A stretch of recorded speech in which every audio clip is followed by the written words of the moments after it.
Hello. Hello, everybody. Hello, hello. How are you all doing? Hello, Lancurry. Hello, Moth. And hello, M0. Hope you're all good. Right, I'm going to set my timer for 10 minutes today because I do actually need to get some work done. How is everybody? How are you all doing? I hope you're good. Psydere, I am indeed. Psydere, I'm here and I am real and I exist in theory, but perhaps not in practice. So early? Yeah, I mean, it's a little bit earlier than I normally start. Yes, this is true. This is true. However, I have actually been awake for a number of hours already. So this isn't that early. I'm meant to start work a lot earlier than I start streaming. But I've already been productive. I've already had a meeting today, and I've written some stuff, so that's good. I think that's a good sign. Good morning, M0. So early. 2:30. Well, I assume it's 2:40 now. 2:40 a.m. Lancuri, that is wild. Please go to sleep. Please go to sleep. Or, use this as background noise to sleep. That's fine too. But yes. Cider. Yes. I'm gonna, for everyone that doesn't know, I'm gonna start my own brewery, and I'm gonna have a cider brand called Psydere. Psydere. Psydere. Somehow. I'll make it happen. I've already got merch plans. Wait, really? No, not really. I would love to though. Maybe one day. I think it'd be really cool. I've always wanted to try that. I don't know. Oh, I know. I don't have the funding to start up a brewery. That's definitely not in my immediate plans, but long term? Maybe. Maybe long term, who knows? Time moves so slowly sometimes. It really does. And sometimes it moves very quickly. And I think it would be extremely cool to be able to control your perception of how quickly time moves. I'm trying to think of a way to link this to my lore. Maybe watching the streams makes it past either faster or slower, depending on what you want. Wait, no, I can do this. Right, no. Okay, manipulating human perception, right? So I can manipulate your perception to make you think that the time is going faster during the Pomodoro sessions so that you actually get more done. Yes. This is how it works. I'm so sleepy. Oh. Have a rest if you need to. I'm kind of sleepy too, but I've had some tea and I'll probably make some more tea because I am a living British stereotype and I absolutely chug the stuff to a disturbing extent, so yeah. No way, are you telling me you aren't a full-time streamer? I know, it's wild. It's wild.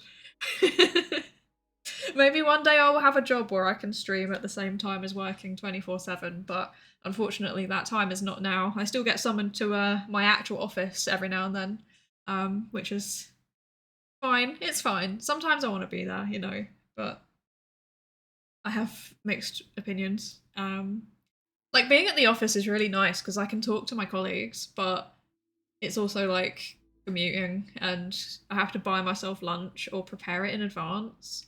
And I'm not like right now my brain is like 80% thesis and then 15% like everything else that's stressing me out and then 5% actually looking after myself. So I'm not doing a very good job at prepping my lunches, so I always end up buying something and things are expensive on campus and then I always regret my decisions. So yeah, that's why I'm not mad on going to the office at the minute. But it's fine. I like going in and seeing people sometimes. And I also like the vibe of being able to like sit there with my laptop and be like, oh yes, I'm in a cafe working. I'm a high-powered businesswoman. I'm definitely I have no idea what I'm doing. Me when I spread misinformation on the internet. Literally me. No, we're fighting misinformation on the internet. We're fighting it. We're not spreading it. This is not condoned. We don't like this. Yummy alcohol. I do not condone alcohol consumption. Alcohol consumption is okay within moderation, as long as you, yes, stick to your limits and you are of legal age to do so. Yes, it's fine. But excessive alcohol consumption we do not condone, because that can lead to brain damage, so don't do it. It's not worth it. Dystopian Psydere manipulates the perception of prisoners to sentence them to 9,000 years in a few seconds. Oh my gosh, that's evil. I could actually do that though, couldn't I? I wonder why I'm being trusted to use my powers for good. This is questionable, and I don't know what they were thinking. £10 for a plate of fish and chips, that's mad. Okay, nah. £10 is what it used to be at like a fancy place. Now it's like 20. It's like £20 in most of England. It's really something. Like, fish and chips is not cheap anymore. It's like a once every 6 months treat now. Like, even people that I know that really like fish and chips get it literally once every 6 months now. Weirdly, burgers have got cheaper. What I've seen. Burgers and pizzas have got cheaper. But, well, in the scheme of things, you know, like, they're still expensive, and, you know, the UK still has rampant inflation. But aside from that, meanwhile, in Ireland, everything's expensive. We can't have nice things. Oh dear. Brain cells are overrated? I agree, Pax. Also, hello, welcome in. I hope you're good today. I hope you're doing good. I still get pizza for €10 here. Oh, I'm so jealous. I've not had pizza for €10 in years. They're more like 20, 25, maybe. €25. It's pain. It's terrible. It's terrible.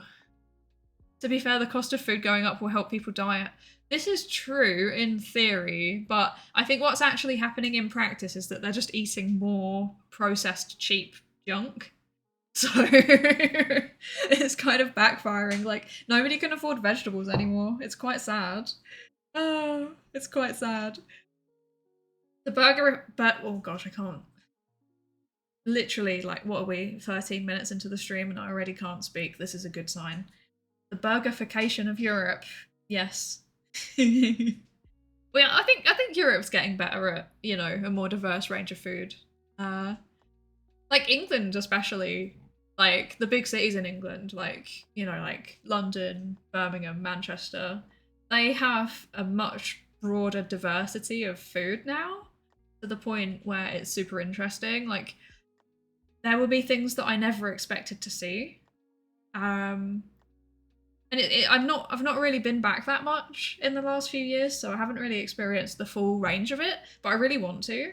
But yeah, like, I mean, like, Japanese food's a really good example. Japanese food was, like, rare, extremely rare, when I last lived in England. Like, there was, like, 3 chains, and they were all fusion chains. They weren't even, like, actual Japanese food. And now there's, like, actual authentic, like, ramen chains and stuff like that. And, like, I think there's even, like, what's that curry place in Japan? The curry restaurant. It's like a really famous one. Wait, curry I can't speak. Curry restaurant chain Japan. Ichiban. Ichibanya? Yeah, Ichibanya. Coco Ichibanya. They've got that in London now, which is kind of wild. So yeah, that's a thing. Things are getting very cool. Very cool range of stuff. We love that. Yeah, we're getting better at burgers, I think. I think because it's getting more, like, diverse than it was. There's, like, more things that people are willing to put on burgers, which makes it just, yeah, more interesting. They have Coco Ichibanya in London now? Yeah, apparently. One of my friends told me so. I'm trying to find their website. Well, they've got a UK website, but it's not loading. That's not helpful. Stuff. I will get this website to work. There we go. Okay. Where is it? It is... oh, there's 2 of them. Okay. There's 2 of them. There's 2 of them in London. There's one in Leicester Square and there's one on Bond Street, which is really cool. And it looks like they actually have a pretty pretty authentic menu to the original one. They sell salad. They sell curry rice gratin. Okay. Spinach and aubergine curry rice gratin. That sounds like a really messed up moussaka. Okay. They have omelette curry. They have katsu curry. They have... Yeah, no, pretty much just everything that you can get on the Japan one, actually. But it's a lot more expensive. Hang on, let me bring up the menu really quick so that we can all have a look, have a laugh. Let's see. Going like this, and then I'm going like this, and then going like this. There you go. Look, see, menu. I'm not making it up. It's real. They're in Coco Ichiban are real. They do, yeah, they're in 2 places in London, and they have this extremely expensive menu. You can get thin sliced pork curry for £14. That is expensive. Okay. Vegetable curry. The vegetable curry is £15.70. Okay. Oof. Yeah. Yeah, that's quite expensive, isn't it? Yeah. Could get a whole KFC bucket for that much. I don't even want to know how much the KFC buckets are now. I dread to think how much they are. What's the most expensive thing on the menu? Well, the salads are only £7.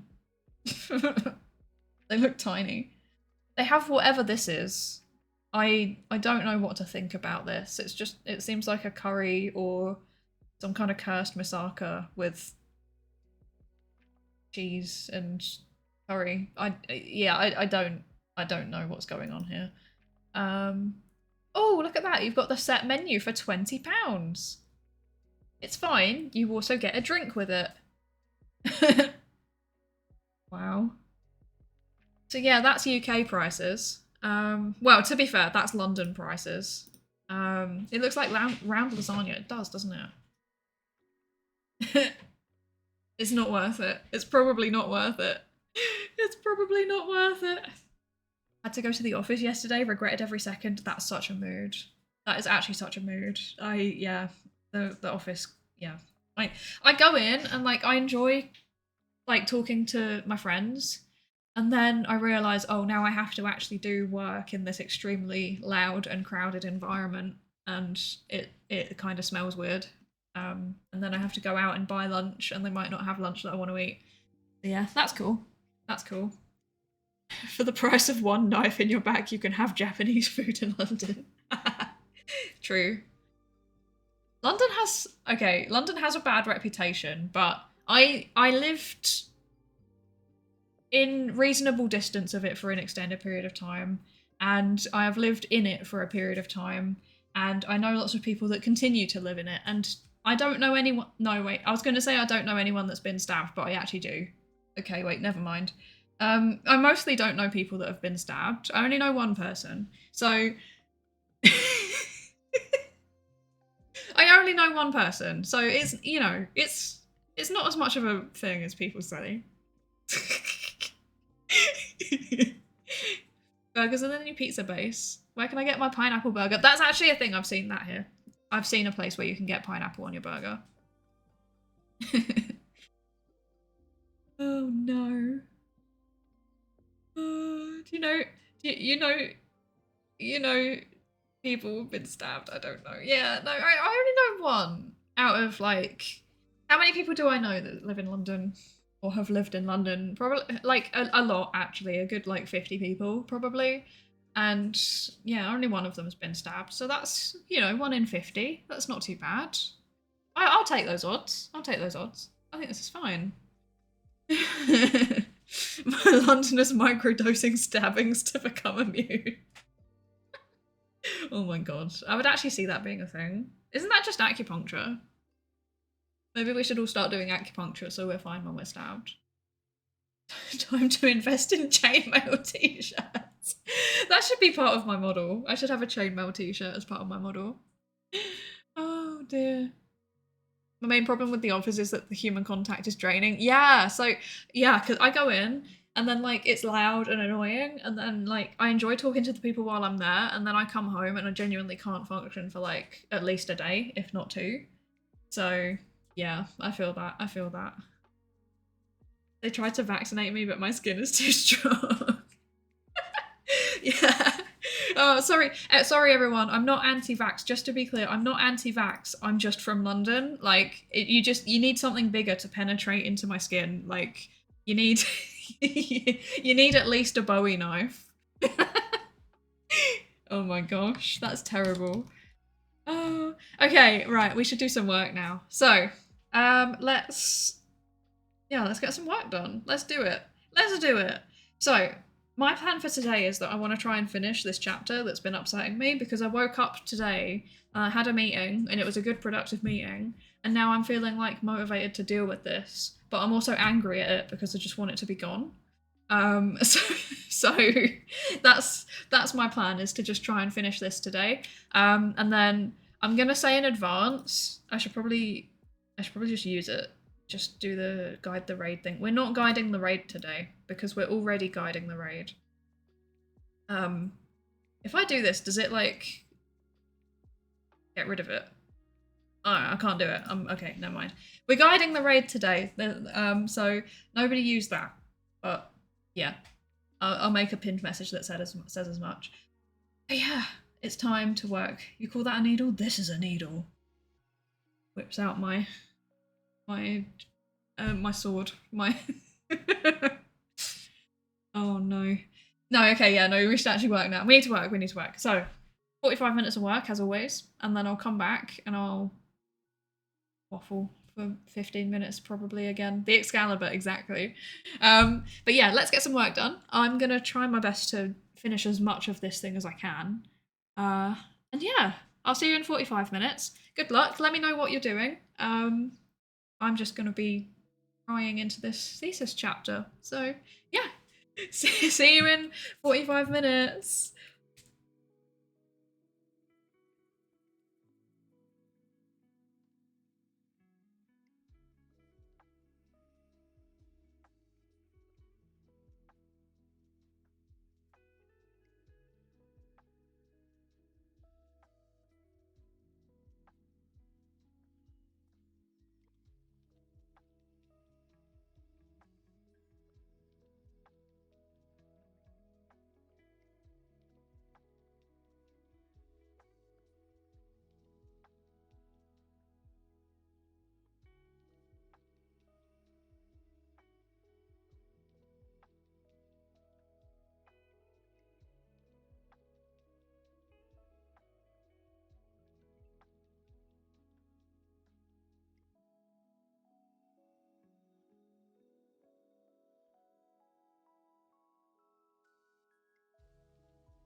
Hello, I'm here. Also, nobody said that I didn't turn the music up. Why did nobody say anything? The music's been down quiet this whole time. Whoopsie, sorry. Yeah, hello everybody. Hello. Oh, there's lots of things in chat that I want to catch up on. Hello Ravenclaw Muggles, and hello Dapper Sapper. Welcome in. Okay, there's just lots of memes on C++. Okay, that's valid. That's valid. The bonk somewhat worked. I just recorded and edited a video that I can upload today. Let's go! Well done, Moth! Well done! We're proud of you. Okay, assembly language was first, and then we had basic, and then the next language was C, and then that became C++, so you got to follow the alphabet. Yeah! Yeah! Except then we veered off into weird places in the alphabet. We don't do that anymore. We don't do that anymore. Actually, I was first, and my dad is the CEO of Microsoft, and he'll ban you. So true, so true. That was always my my favorite thing about playing on Xbox was those kids online that were like, "I'm gonna ban you." My dad is my dad owns Microsoft, and he's gonna ban you. That was fun. I miss that.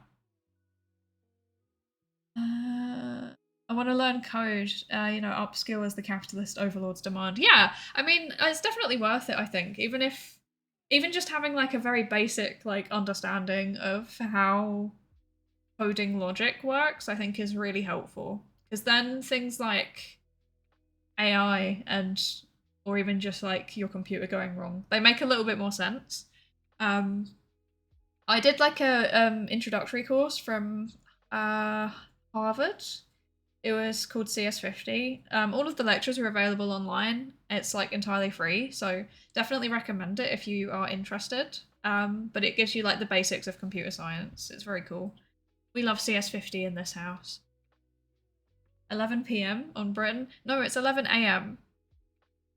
Unless I'm missing a joke, which is entirely possible. I am on the Sigma grind set mode though. I have no idea what the rest of that means though. Keeping on it. Wait. Sigma grind set mode. Keeping the mu stake gyat 0 skibbity. I literally understand about 3 of those words.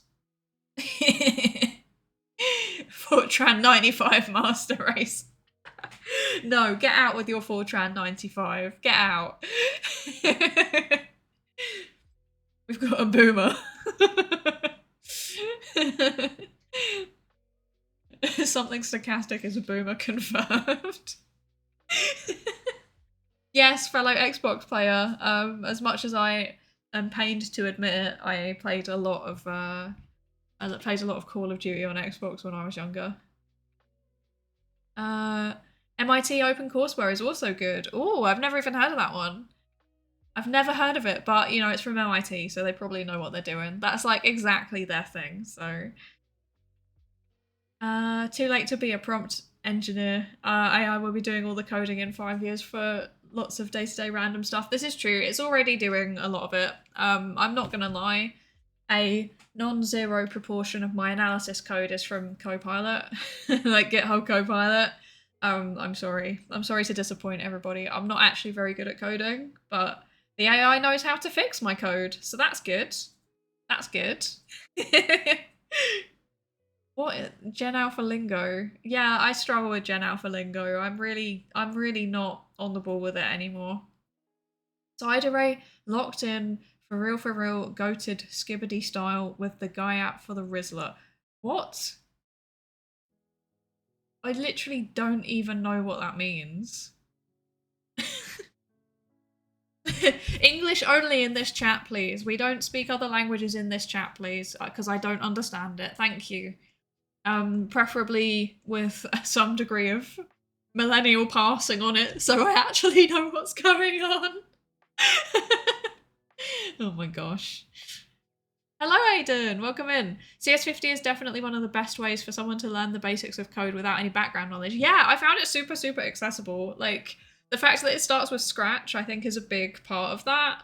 Because, yeah, it can teach you that logic without even having to know how to write syntax, because I think the syntax is the thing that scares people. Like, you can teach them logic, and like most people will at least to some extent understand it, but yeah, I think writing the syntax is what freaks people out.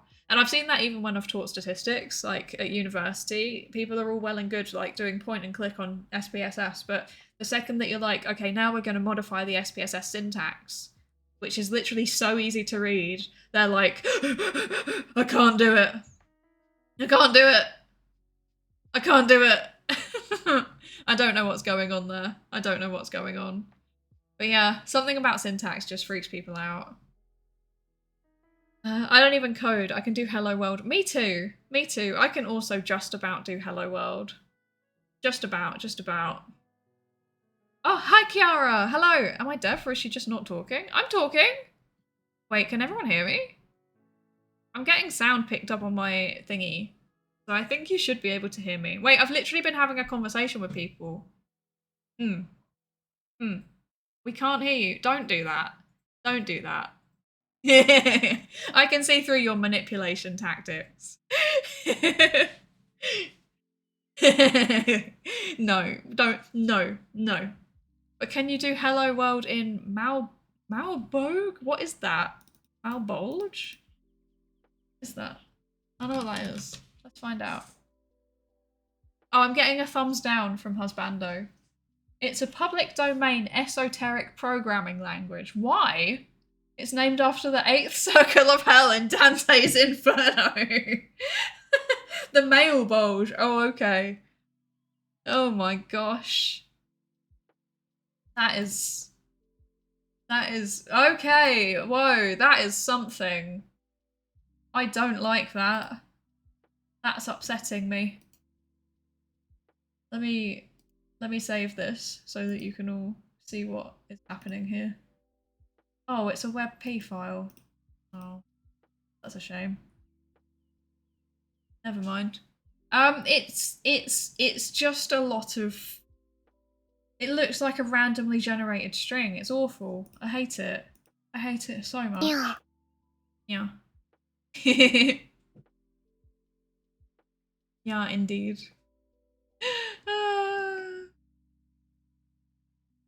When people find out my undergrad is psychology, people ask me if I can read minds, and I just say yes. I'm tired. That's such a mood. That's such a mood. I just go the other way. I'm just like, I don't understand anything about people, so no. And they're like, but you do psychology, and I'm like, just because I understand them on paper doesn't mean I understand them in person. Yeah. I need to think of more like interesting ways to respond to that. I haven't had it in a little while though. Normally just people go like, oh, okay, that's nice.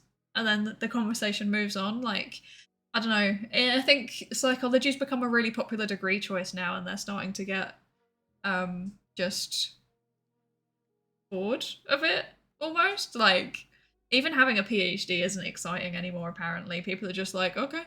Even people in the shop. Like, if they're like, oh, what do you do? Because in Ireland, people talk to you. Like, they just talk and talk and talk. It's wild. But they'll just be like, oh, yeah, what do you do? And then I'll be like, oh, yeah, I'm doing a PhD in psychology. And they're like, okay. And that's it. Like, I don't know, it's a bit weird. It's a bit weird. It scares people off, I think. Hi, Light Lamora. Light Aramora. There we go. We got there. I said it. Hello, Light. Love the new outfit. Thank you so much. I made it myself. I made it myself. That's why it's a bit scuffed. If I go at a certain angle, you can see that like some of it just randomly. Yeah, if I go like this, there's like random bits. A line is cutting in a strange way that it shouldn't. But let's pretend that that's not there. It's fine. It's fine. There's a language called brainfuck. Oh my god. I don't think I even want to Google that one. But I imagine it's probably also just random strings. Or is it the kind of language where they've swapped over like true and false? Because if so, that's very upsetting. Very upsetting. Fuck WebP, all me and my homies hate WebP. That's such a mood. No, it's a better format objectively. Like, it's a better format. It loads faster, but I don't know, it's just I don't understand why there's still not just like native support for it in most applications yet. Like, it's been a thing for years. I don't get it.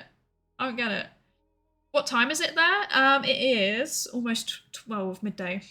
So yes, it's slap bang in the middle of the workday. I will soon be setting my 45-minute lunch timer so that I can go have some food because I'm kind of hungry.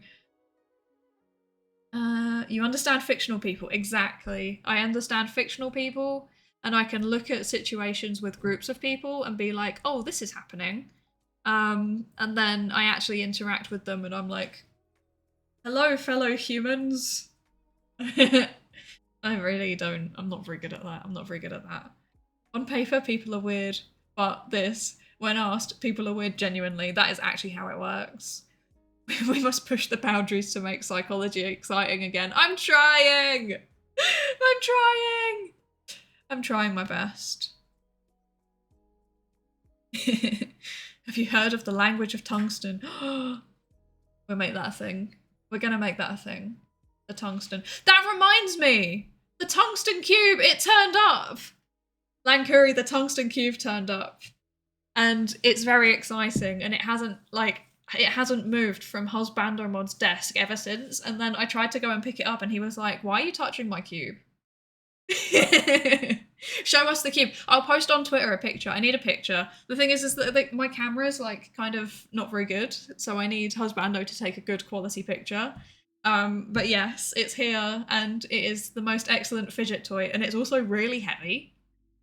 It's really heavy.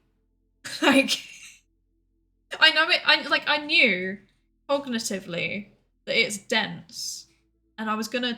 It would turn up and it would be heavy, but I wasn't expecting it to be like that. I don't know. It took me by surprise. It's like, I don't know. It's like this tiny little thing. It's literally like a centimeter in each direction, and then it's heavy. Like, it's very weird. It's very weird. Very, very weird.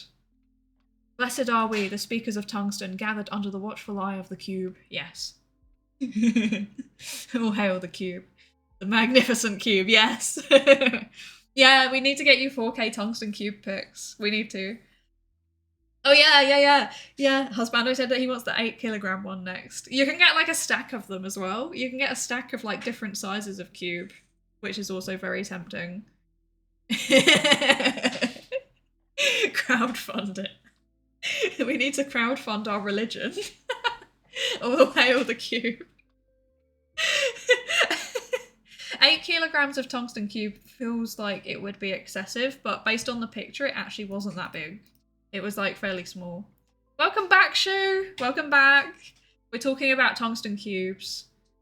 We got a tungsten cube from Throne. Thanks to Lankuri. And yeah, it's heavy, and we're worshipping it as our new center of the universe because it's got such a strong gravitational pull. Tungsten isn't real. Yes, it's a social construct. Tungsten is a social construct, and now from whenever we talk about tungsten, we're just referring to the social construct that is our tungsten religion. Yes. We speak tungsten here. It is a tradition. Exactly, Muggles. You know exactly what's going on here. The size isn't what matters, it's what you can do with it. Pray. Oh my god. You can put it on an altar. I think we should make like a tungsten cube altar with various cube and or tungsten related paraphernalia. I think this would be very good. Oh my gosh. Ordering tungsten cubes is just bullying the delivery drivers. Hey, this one was small, to be fair. This one was small. But I will admit that the delivery driver did turn up and then was like, oh, this is kind of heavy. Is it anything interesting? And I was like, it's a cube. And he was like, what? And I just didn't elaborate. Like, I literally just was like, it's a cube. So, yeah. That was the thing. So I'm pretty sure that my local delivery person thinks that I am strange now. So that's good. Are you in your final year of my PhD? I am. So I'm literally writing up my, I don't know if you, well, if you can see up here on the little screen. Oh, I go behind it. Oh, Okay. But yeah, up on the little screen, the white side, that's literally a thesis chapter. And I am so close to finishing it. I am determined to finish it today. But yeah, that's chapter 5 out of 8? I don't even remember how many chapters I've got anymore. I think it's 8. Thingy has gone off. But yeah, I think it's 8 chapters, and I've finished 2 and drafted all. I've drafted all but 2, and then 2 I haven't started, but that's because one of them's the thesis overview, which I can literally write in a day. Like, I'm just going to go to a cafe and write the whole thing in a day. And then the other one's the general discussion, which I genuinely can't do yet because I need to finish analysing all of my data. But yeah, it's pain. It's pain. But it's fine. We're getting there. We're getting there. We're doing good. We're doing our best. I've just spent the whole of the last work session entering numbers into tables again, and now I need to run some more analyses and insert some more numbers, so that's good. But I think I'm broadly done with the numbers now, and I need to go through and add in references, and I might even write up my discussion section now. Who knows? Who knows? I might be adventurous.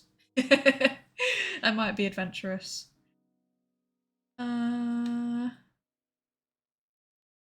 Convert to tungsten, yes. Maybe that's what I should say. If there's ever another cube, I should just say, like, have you heard about the good word of our tungsten cube? Oh dear. We should stack the cubes, perhaps in a strong shape, impervious to falling over. I agree. I agree. I think that we should make a pyramid of cubes. And then that will be the new wonder of the world, and it can replace the pyramids at Giza because they're not made of tungsten, so they're worse. That's so intense. It has been a little bit intense. It has been a little bit intense. Thank you. Yeah, mostly edits now. I want to start my PhD, but everyone has scared me not to. Yeah, it's a big decision, to be honest. I think the best piece of advice I could give is make sure you talk to people that have actually done one, and ideally also talk to people that started but didn't finish one, because that way you'll get a good understanding of what it actually involves. It's not what people think it is. I think people think that you just go and then, like, you sit in a room and you do your research and then you just write it up, but there's a lot more to it than. And yeah, it really varies depending on the university, and it really varies on the subject, and it can even it can vary within the department depending on who your supervisor is. So like my advisor is fairly chill, like they're there when I need them, but otherwise it's been more of a solo endeavor. But I know other people who like meet with their supervisor like every week, and they literally do everything together, and they can't submit anything without extensive edits from their supervisor. So the experience is very, very variable. You just need to make the PhD afraid of you. That's what I'm trying to do right now. I'm trying to be like, look, I am just consistently making changes to you and you will accept it, deal with it. I think it's working. Simon Clark has a video on doing a PhD. You know what? I think I've never actually seen that, even though I have seen a large number of Simon Clark videos. But yeah, it is not as simple as it seems. Yeah. I want to do research with people. I don't do well on solo endeavours. That's good, because that's the way that science is moving. Science is moving to be like a team endeavour with lots of people. So yeah, there's lots of opportunities to be doing that. But yeah, see if you can get experience as well. Like, a lot of the times, if you just offer to like be, I mean, obviously this is easier said than done. This in itself is an issue with the academic system, but a lot of it is based on basically like kind of exploitative situations. We have a lot of like unpaid research assistants, for example. So if you just find a project that you think is cool, or find a staff member at a university that you think is doing cool work, and just say like, hey, can I get some experience with you? Like, can I be a research assistant? I'd say like at least 50% of the time they'll say yes, because I say research is like a pyramid scheme, right? There's like the people at the top that get all of the glory, they get the grants and they get the promotions and the papers and stuff. And then there's like the people underneath them that are actually like designing the studies. That's like the postdocs and PhDs. And then there's the people underneath them who are the like unpaid research interns who are doing actually all of the work. Yeah. It is a feudal system, exactly. It's a feudal system. Pyramid pyramid scheme, evil, bad versus tungsten pyramid, good, pure, exactly. Exactly. Capitalism does love unpaid work, and academia is no different. AI will be doing all the research soon enough. Don't. I saw a thing the other day where it's like researchers that are making AI that can reply to surveys for you so you don't even need to collect participant data. And I'm like, doesn't that defeat the purpose of doing a survey? I don't get it. I don't get it. I don't get it.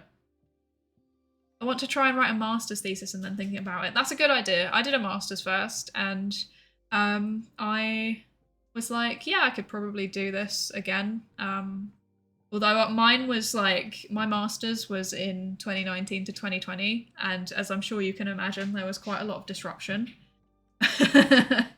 And my PhD has also had a lot of disruption in the beginning, so yeah. But anyway, we're well over time. I've been yapping. So let's do, because I've been talking more, I should probably get more work done. So I'm gonna do a 60-minute break, not break. What's the word? Work session. Yes, we'll do a work session, 60 minutes, and then we'll come back and then we'll talk some more. This time for actually 15 minutes, not 20. But yeah, thank you everybody. Have a good work session, and I'll see you in about an hour. Bye.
Hello, I'm here. Oh, I'm here. Yes, hello. Hello, everybody. I'm back. I did like half an hour of eating and then half an hour of writing, which I think is valid. I think that's valid. But yeah, it's break time. How are we all doing? How are we all doing? How spicy do you have your chili? That's a good question. I think it's spicy. Like, I don't know. I don't know. I'm not very spice tolerant, in general. And but I like it. I don't know how to describe it. Like, I like it when it's spicy, but I'm not good at coping with spicy. Not because I can't cope with like the flavor or the feeling of spice, but because my nose runs. I'm one of those people that has like a really, really strong like nose running response. And it's quite unpleasant. But I would say we have it. I mean, I would describe it as like British spicy, which is probably like mild to medium for the rest of the world. But yeah. I don't know how to compare it to because I haven't really had like authentically spicy chili before, so I don't know. I don't know. I would say it's kind of spicy. I for one have made it spicy enough that it kicks in my asthma. Oh wow, the suffocation was not worth it. Yeah, I've never got that far. I've only had like, yeah, serious nose running issues, which in itself was something. Hello Maru Masanori, welcome in. I hope you're good today. How are you doing? Let us know. I'm still sick, but I'm okay. I'm glad you're feeling okay. I hope you recover quickly. Oh man, I love spicy. I would have a Carolina Reaper a lot if my lungs didn't scream. That's a mood, yeah. I don't know if I've ever even had Carolina Reaper anything actually, but like the only thing that I have is like the only comparison I can talk about is Nando's. That's all I know. I'm just a simple English woman. I'm not very good at this.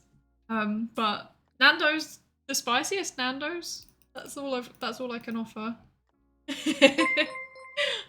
Thank you for the follow, Maru. Thank you. Welcome into the lab. Have I tasted Samyang? What is that? What's that? I don't know what that is. Let's see. Samyang. Oh, it's a noodle brand. Oh, no, I haven't. I can't have it because it contains something that I'm allergic to. So yeah, I can't, unfortunately. But what I did have was during the Sufferathon, which some of you were here for it, some of you were not. But I had what were they? What brand was it?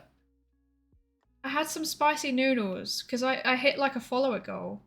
So I hit a spice. I had to eat spicy noodles, and it was really something. It was the Wait, no. I will find it. I will find it.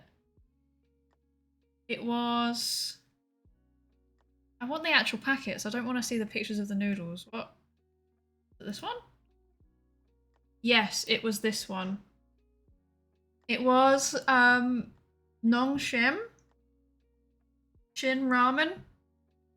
The red one. They have like a flavour that has none of the things that I'm allergic to in it. So I had that. And it was an experience. I struggled. Please tell me it got clipped. It probably did. It probably did. I don't actually know. But I'm working on uploading one of the VODs from the last few months at the minute. Yeah, I have to like tweak some things sometimes because I'm a bit silly and accidentally sometimes show things I shouldn't or whatever. So I have to go through and check them before I upload them. But yeah, I've had that and it was good. It was painful, but it was good, you know? I can't eat spicy food as well. My nose ruins the experience. Exactly. This is the problem I have because I have like permanent allergies. So yeah, I don't know. There's just something about it that just, yeah, my nose is not happy. I'm glad you're doing good. I'm glad you're doing good. I'm doing okay, thank you. I'm existing. I'm determined to get this chapter finished today. I'm onto the discussion now. and I'm aiming to have about 5 pages, I think, of writing. Maybe 4. I think that should be okay for a chapter discussion. But yeah, I think I'll get there because I'm basically just being like, oh yeah, these are the reasons why my study was awful. This is why everything is terrible. It really is terrible. It's not good. It's not good. In my chili, I usually use ghost pepper or scorpion pepper. Okay, yeah, you use stuff that's a lot spicier than I do. I don't know what I use. I just go to the market and pick up whatever the dude has, and they're painful. But you know, they're good. They're good. I've done one of those challenges. It's very painful. Yeah, it was. It was. I don't know. It was kind of weirdly enjoyable though. Like, but by the end, genuinely, like my mouth was numb. But then it's weird because I had them again a second time, like out of choice, because I just kind of liked them, and yeah, I just enjoyed it, and it wasn't as bad the second time. So yeah, I don't know what that says about me. The fact that I'm doing a PhD and also enjoy spicy noodles probably says something concerning about my personality. Do you really wear a lab coat like that at work or school? I actually don't, but I think we're technically meant to if we're interacting with participants in certain situations, but all of my research ended up being online because of the pandemic. So yeah. Thank you for the follow, Mailer. Oh gosh, Mailer Day Darley. I hope I said that right. I'm sorry if I didn't, but welcome in. Welcome to the lab. Does your thesis involve statistics? It does, unfortunately. It involves a lot of statistics. I spent the first work session just like changing regression models and then rerunning them, and then changing them again and then rerunning them. So yeah, that's a thing. that's genuinely like 80% of my life at the minute. The discussion phase. Yeah, I genuinely just feel like I'm talking nonsense the whole time. Like, genuinely, I feel like I am just being like, yeah, this study was totally great for these reasons, and it was also not very good for these reasons. I know what I'm talking about. Yes, trust me. But like, the approach I'm gonna try and take, I think, is to like focus on discussing the actual methodology within the chapters, and then like it within the empirical chapters, and then I'm gonna do a theoretical level discussion for my general discussion, and then just kind of talk in general about where the research agenda could go, because I've kind of, the thing is that every my empirical chapters, I'm ending them with like, oh yeah, future research could do this, which is conveniently what my next chapter does. So it would be nice to actually just like, I don't know, think about a broader range of stuff that could be done. I think that would be nice. Gambate, thank you. I love your dedication when it comes to writing. I struggle with finishing chapters. Yeah, see, starting them is the easy part. But like I'm a little bit of a completionist. Like I'm trying to get all of the achievements on Cookie Clicker. That's kind of my personality. So I'm like, I will complete these chapters, even if it takes, 12 cups of tea a day for a year. I will do it. But yeah, no, I'm determined. Because the thing is, I've been doing it for 4 years already, almost, and I kind of just want it to stop.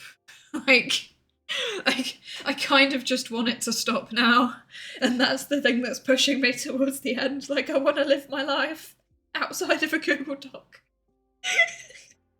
Oh dear. Pain. What are we studying? So I am writing my PhD thesis, which is in experimental social psychology. That's all I can say, really. Generally, my research is about how people think about science. So that's including scientists themselves. How do they think about science? How do they behave when they're doing science? How do they relate to other scientists? And then it's also the public. So yeah, how do they think about science and scientists? What things do they get wrong? You know, why do people spread misinformation on the internet about science? Stuff like that. So yeah, that's what my general topic is. I can't really give specifics because that would definitely make me Googleable, which is not what I'm happy with. We're not doing that. You're literally the only person that's ever said it perfectly. Oh, that makes me feel good because normally I feel like I'm saying everybody's names wrong. Imposter syndrome, so true, so true. Among Us, yes. Imposter syndrome is actually just Among Us. I think it would be really funny to get like a bunch of psychologists into a game of Among Us and then talk about imposter syndrome while we're playing Among Us. I think that would be fun. Or even just scientists. That's like on my long-term list of things that I would like to do on stream when I'm not battling an actual monster in the form of a thesis. Whoa, statistics, my body shivers. Yeah, I'm past the shivering phase and I'm like fully into the oh god, make it stop phase. I'm like I've got statistics hypothermia, like I've had enough. I need to be taken out of it. No more statistics, please. We always think that we're the idiot and everyone else in the seminar is better when in fact everybody in the seminar is like, I'm a derp. Genuinely, that's exactly what it's like. Every time that I go to a seminar with my my colleagues, we will sit there and there'll be like 2 of us maybe out of 4 that ask a question, and then afterwards we'll say to each other like, oh my gosh, your question was so good, and then the person will be like, I completely messed up the delivery, I didn't know what I was saying, I had it fully formed in my mind and then it just didn't come out and I sounded like an absolute mess. And like I'm pretty sure that's a universal experience. That's definitely engineering in a nutshell. Yeah, I think it's all of the STEM subjects, to be fair. Like, and to be fair, arts are probably the same too. Although, I don't know, I feel like people that just create stuff, like, they often have a lot of confidence in what they're doing if they've been doing it for a long time. I guess it's kind of the same with science too. But yeah, early stage artists, I know, experience a lot of imposter syndrome. Well, I don't know that. I'm just assuming that based on my my immediate friend group, actually. Source. I made it up. I understand that. I just laze around when it comes to finishing my book. Yeah, see, I was like that for a long time with this as well, but when there's like, because I've got a hard deadline for submitting, so if I don't submit by a certain date, I just don't get my degree. So I'm like now in the kind of like lead up to a deadline panic phase. The deadline's quite far off, but because it's such ouch, I meant to do that. I hurt myself on a textbook. That's like the most on-brand thing that's ever happened. Brilliant. But yeah, because it's like such a big project overall, I think that even though the deadline is, how far away is it? It's fairly far away. Like, we're talking months. It's months away, but it feels like it's getting closer. And like, I know that it takes me roughly a month to finish a chapter and to get it reviewed and stuff like that. And I don't know, the pressure is starting to mount. I feel very, very very stressed about it. It's creeping up and I'm not a fan. Ever had a subject involving paranormal psychology? Yeah, actually. So like there's a big part of my research area that was just like entirely inspired by paranormal psychology. So there was like this one study that was published in a really, really good journal by Daryl Bem. I'll try and find it. Let's see, Daryl Bem, I think it was 2011. In one of the really good journals. This one. Yes, this one, when it loads. It was in the Journal of Personality and Social Psychology, which is like one of our best journals. I'll put a link. There you go. So it's called Feeling the Future, Experimental Evidence for Anomalous Retroactive Influences on Cognition and Affect, right? And basically, this researcher did some experiments which they said proved that people could like foresee things, basically, like precognition, premonition. And yeah, it turns out when you dig into the data, it's actually just an artifact of the statistical models that they used. So it's like, you know that saying of like, oh, there's lies, damn lies in statistics. It was literally that. Like, you can apply a statistical model to any data set and pretty much find whatever you want if you just tweak things in the right way. But yeah, allegedly this paper showed a series of experiments that it was, I think it was nine, yeah, it was 9 experiments, and they all yielded statistically significant results. They all but one yielded statistically significant results, and then they said that that showed evidence that people could feel what was going to happen before it happened. And yeah, it was it basically, it was a massive controversy.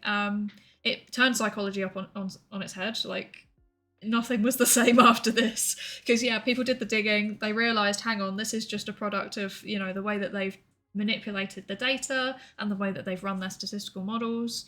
And it meant that we had to go back and look at a whole bunch of stuff, and you know, we reanalyzed data sets, we did replication studies, and we found that actually a big chunk of our results that were taken as fact were just not true. They were just random, and the models had just picked them up. So yeah, that's a thing that happened in psychology. We call it the replication crisis. But thankfully things are a lot better already. You know, it's been, how many years is that now? 13? It's been 13 years since this paper came out, and yeah, it's changed. It's changed. Things are a lot better now. People are a lot more careful with their analyses and their data sets. That topic must be incredibly interesting if it goes across borders. I mean, even specifically one country, it'd be fascinating, but comparing it to a second one would be so cool. Yeah, cross-cultural research in general is really cool. Like, I love it when they do comparative studies, because a lot of the time they find that the thing that we thought based on the Western data set, when you look at it in like China or in sub-Saharan Africa or in Latin America, it just doesn't work. Sometimes it even doesn't work like just in Eastern Europe, which is very funky. I find that so interesting. You aren't totally wrong, to be fair. Engineers typically assume that they're always right, then it gets to the manufacturing floor and it can't physically be made. It's a big struggle since people don't want to be in machine shops now. Yeah, I can imagine. I can imagine. That sounds annoying and about right. My eyebrows started to raise questioningly, and the stats were the first thing I went to. Honestly, the stats in that paper are really something. Yes, the replication crisis was our Wakefield moment, but it seems like there's more replication crisis happening in other fields as well now, which makes me feel less alone. But I kind of find it wild that like this happened in 2011 and it wasn't really mentioned in my undergraduate studies at all. It was only really mentioned when I got to my master's, and that wasn't until 2019. So, yeah. So that's a thing. But yeah, it's cool. I find it interesting, and you know, if there's something wrong with the system, I'm like, I get interested in why it's wrong, and I want to work out why, and then I want to fix it. So that's why I'm motivated to do the research that I do. When you get your masters, can people call you master? No, they can't. It would be cool if they did, but that's not a thing here. It's just you just your normal name and then like MSc or MA or whatever behind it. Okay, so it's time to work. So 45 minutes, we're gonna work. I am going to finish a draft of this discussion section. It's gonna happen. It's gonna happen. We're gonna be on the 4 pages. We're gonna do it. We're gonna do it. Let's do it. Just call her sensei. Wow. I mean, it's not technically wrong. It's not wrong. I have teaching experience. Like, it's not wrong. That's an outdated thing. Used to, but not now. I didn't actually know that. I didn't know that they used to do that.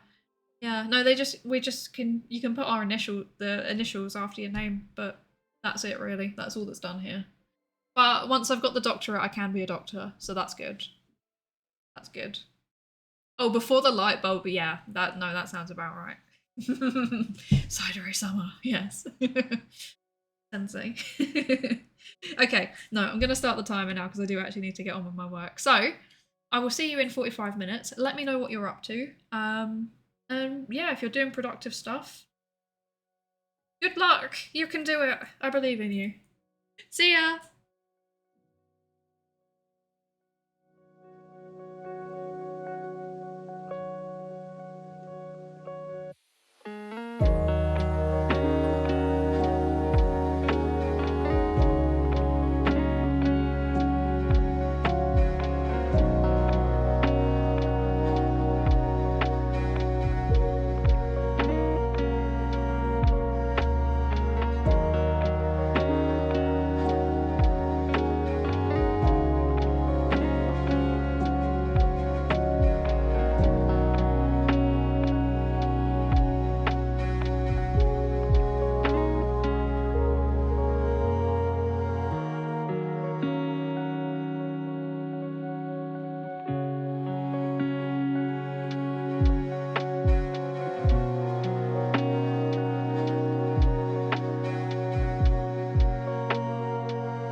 Hi, I'm back. Hello. I was very absorbed into what I was doing there. Hello everybody, how are you all doing? Let me start my timer. Wait, did I forget to put on my... I forgot to put on my thingy, didn't I? Oh well. Oh well. Oh well. It's alright. It is what it is. Hello Tayu. Hello Fluens. And hello Nightmind. How are you all doing today? Hope you're all good. Nightmind, how am I? I'm feeling. I'm in pain. No, I'm okay. I'm working on a chapter, my empirical chapter that I was complaining about last time, and I'm making good progress, I think. I think it's going okay. Yeah, I'm writing the discussion section at the minute. But I'm kind of struggling with one specific paragraph because I need to basically say the experimental manipulation didn't work. So yeah, the experimental conditions that we put people in, there was no difference across the experimental conditions. And that's fine, that's cool, that tells us interesting stuff. But the problem is that I don't know why it didn't work. Because it should have worked. According to all of the published literature, it should have worked. And that makes me question whether there is unpublished research which shows that it doesn't work. So I think I'm going to have to dig through like old conference posters and stuff to try and find examples where it didn't work and then talk about that in that context. But yeah, it's confusing. I don't really know how to explain because I've had like multiple people come up to me at conferences when I've been talking about these results and saying like, oh yeah, that happened to me too.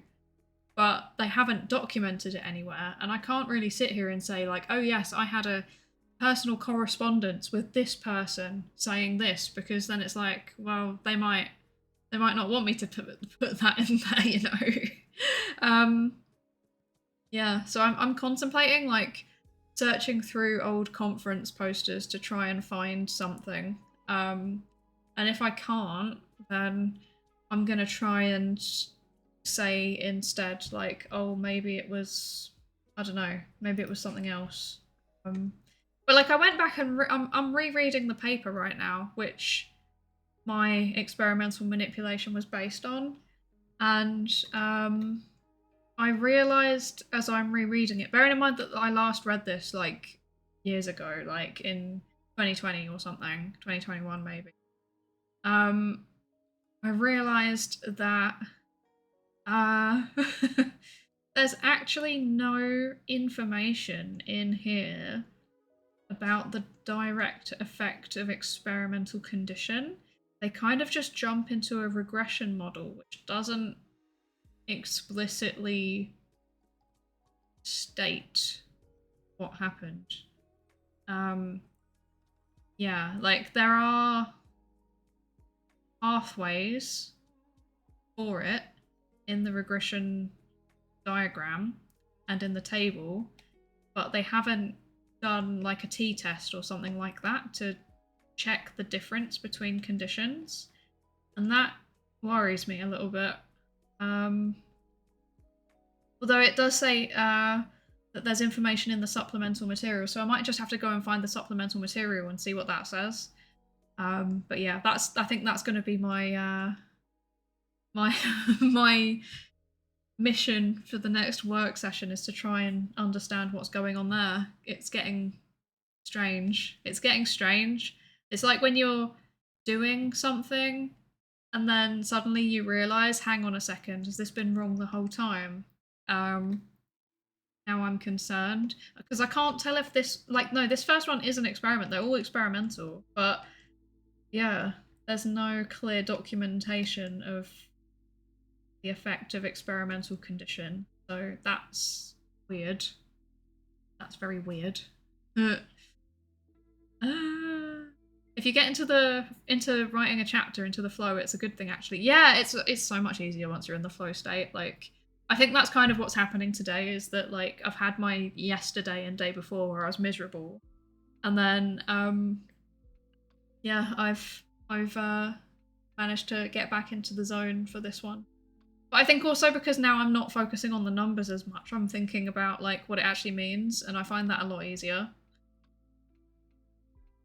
I wish I still had that nervous energy from yesterday. I always have that thing where I'm surprisingly energetic after a night of little sleep, but then the next day I'm just yawn. Yeah, that's a mood. I'm kind of the same. Well, yeah, no, I am kind of the same. If I get like 6 hours of sleep, I'm pretty energetic. But I do notice that I do, despite having more energy, I do a worse job of it. I think that it might be like a, because when you're sleep deprived, just a little bit, you get like a boost of adrenaline, and I think it might be that. But when I'm going about things after a good night's rest, I may be tired, but I actually do them properly, you know? Like, I make less mistakes. So, yeah. Interesting, though. Interesting. It's all based off something wrong. It's starting to feel like that. It's really starting to feel like that. Your stream timing today is absolutely perfect. Yes, I was right. I was in the right time for once. Yes, you overslept. Shameful, shameful, shameful. It's fine. I oversleep regularly. I can't judge. Is your brain okay? You've been working for hours. Yeah, no, I'm good. I'm good. I'm good. When I stream, this isn't even like, this isn't even my full power. No, this isn't even like a normal workday. Like, what I stream is a short workday for me. Normally I'd like start working around 8:30 and then keep going until 4:30, and then depending on how you define work, I might do more work in the evening depending on the day. I'm trying to stop myself from doing that because it's not healthy. Like, I have literally no boundaries, but yeah, I'm trying to implement more boundaries and stop doing that. It's not good. Don't do that. Don't do that. That's a bad academia habit that I'm trying to get out of. T-test, core memory unlocked. Yes, and the Z-score. Yes. I should do a stats lecture one day. Or maybe I shouldn't. Maybe that would be a terrible idea. I think it would be really boring. Can you reach out to other people to see if they have reproduction attempts? Sorry, I am literally like 13-year-old brain, so I laughed at reproduction attempts. Brilliant. Yes, I think I might have to. I think I might drop the people that I talk to at the conferences an email and be like, hey, like, have you pre-printed this? Have you got a conference poster citation that I can do? Because like, I really want to see this. But I think the conference that I was at the time, I'm pretty sure that they encouraged us to share things openly. So I might, yeah, just have a look and see if there's anything there. And I think this person also has a tendency to share things publicly too. So I've got a good feeling about it. I think it'll be fine. But yeah, I just need to have a bit of a dig.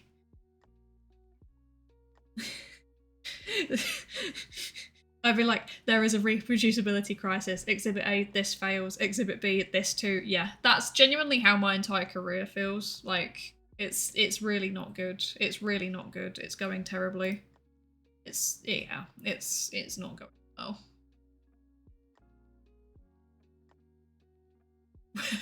When I stream is a short work day for me. 10 hours suffer of on. Yeah, no, okay, that was different because I was literally streaming the whole work day, like, and beyond. But like, yeah, normally I would just work 8:30 till 4:30, which is a normal 9 to 5, but slightly different, right? So I think this is fine. I think this is fine. I think this is fine, right? Right? Exhibit F at this point, I gave up trying to figure out a good experiment and decided to trash talk.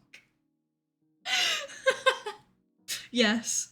Honestly, that's the point I'm at too. That's going to be me in my defense, is that I'll turn up and be like, isn't science awful? I'm just done with it. On the 1st of April, reproducing. Oh no! That's actually a really good April 1st idea though. That's quite funny. Like, everybody, I'm going to talk about the reproduction crisis, and then I just start talking about low birth rates. Read on the internet, so much be true. Over 100,000 papers were retracted in 2023. That sounds about right. Yeah, it just does sound about right. There's a lot of papers being retracted now. A lot of them are actually like, so that we have this whole thing called like predatory journals, where they're not real scientific journals, but they will like solicit contributions and then suddenly charge you a large amount of money for it. So they'll be like, hey, we're running a special issue on, I don't know, VTubers. Do you want to come and publish in our VTuber special issue? It's all about VTubers. You know about VTubers. Come and publish. And then, you know, people will be like, oh yeah, I have a study that I can submit to that. Sounds cool. And then they're like, cool. That's $10,000, please. And that's it. And like, then it turns out that they're not even like registered on the index of journals. So any citations you get in it, literally, they're like the same as getting published on a website. It's no different. Yeah, so that's a bit rubbish. Yeah, science do be like that, unfortunately. That's how things are going. That is how things are going. This is fine. Dog in room of foot. I can't. My brain. Dog in room full of fire meme. Yes. That is genuinely science. Like, it's just, I don't know. I've been feeling very tired of it recently, which is a shame because like I genuinely enjoy doing research. Like, I enjoy working out ways to test whether this thing works, or to test a theory, or to like build off someone else's research. But yeah, it's just the system is not, I'm not super keen on it at the minute. But that's fine. I get to, apparently my thesis is going to be a prime example of the issues that I'm talking about, so that's good. Yeah, very cool. Oh dear, oh dear. Sometimes I question my career choices. Okay, so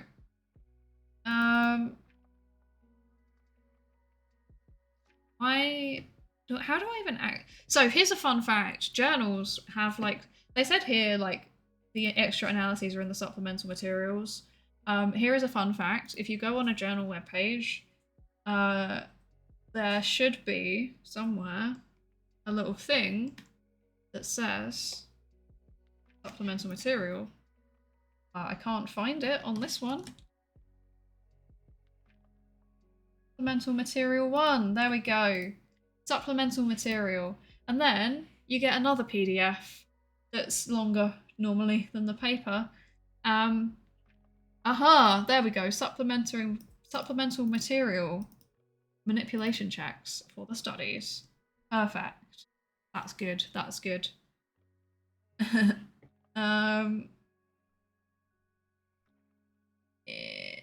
Okay. Okay, interesting. Their manipulation checks worked.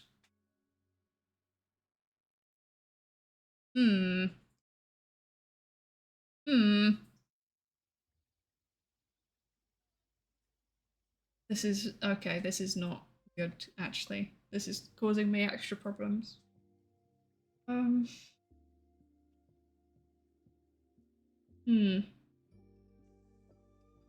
This is science. This is science. It's just, yeah, being like, oh, good, I found the thing. Oh no, it says something totally different to what I wanted it to say. Oh no. Now I have to rethink my entire discussion section. I actually don't know how to address this at all. I might actually just have to get advice, because I have not a clue how to make this work. Because there was a significant difference between their experimental conditions on the thing that they're measuring. So theirs worked, so mine didn't, which means that there must be something wrong with the way that I did it. Or... no, I think I'm gonna have to just keep digging into this. I'm gonna have to do like a close reading of the paper to try and work out exactly what's going on. I'm gonna have to pay attention to the numbers, which is my least favourite thing to do, but I'll have to do it. It's very sad. Yes. Or I could just leave it. I could just pretend I didn't see it, which is also an option.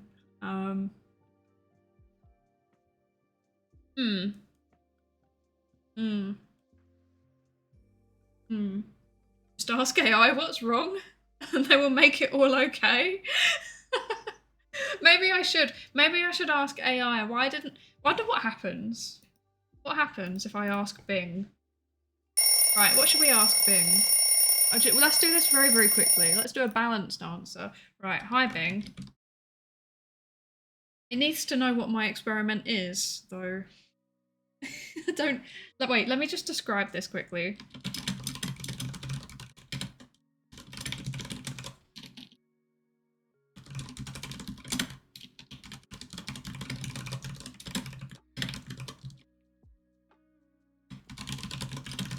Aggressive typing. I hope you're enjoying this ASMR.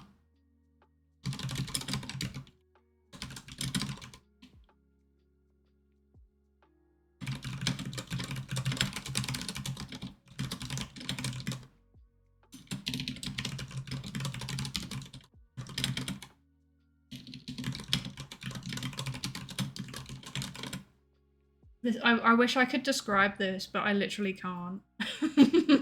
I have to just write it and then I'll just tell you what it says.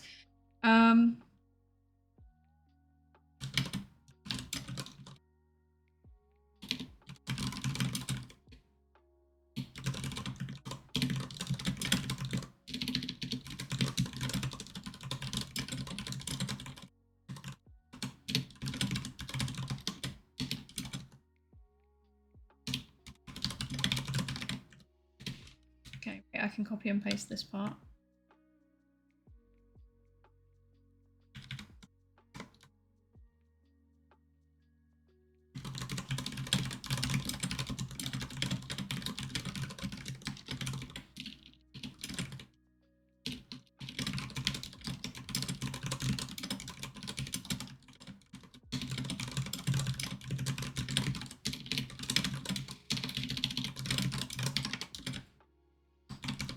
Okay, right, okay. There was no effect of the experimental manipulation. Why did this happen? Why might this have happened? Let's see if Bing can come up with something. Bing can, yes. Bing can, please help. Please help, Bing can. Can you think of anything that I can't? Okay. Right, the reasons why it's come up with.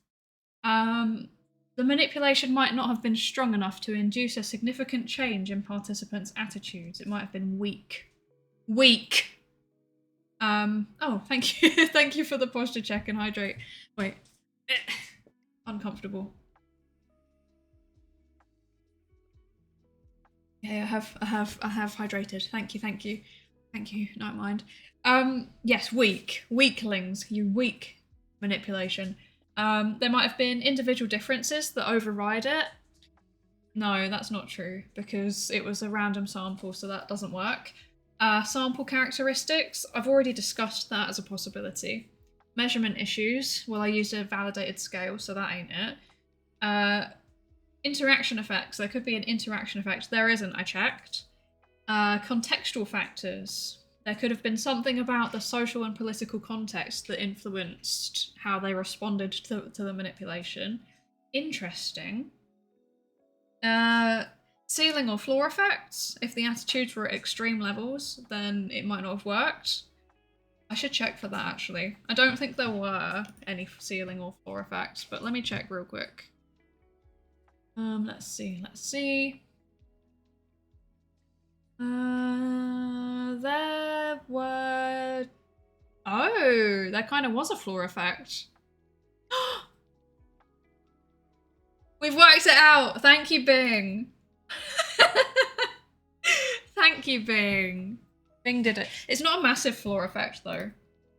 But it is a bit of a floor... No, actually, that's a pretty bad floor effect. Thank you, Bing. Bing reminded me of something that I forgot exists. Bing PhD, let's go! Sometimes you just need to be reminded, you know, of like the basics when you're writing a discussion section.